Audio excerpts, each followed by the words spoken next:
All right, what has long hair and purple feet? The mean distance from the surface of the Earth to the surface of the moon is 376,000 kilometers.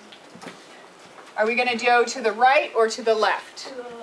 To the left.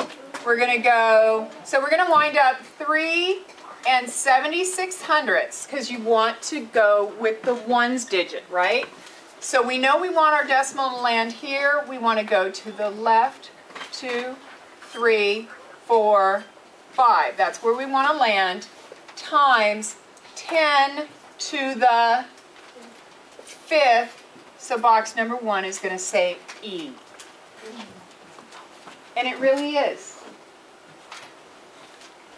The mean distance is the, what do we talk about the mean?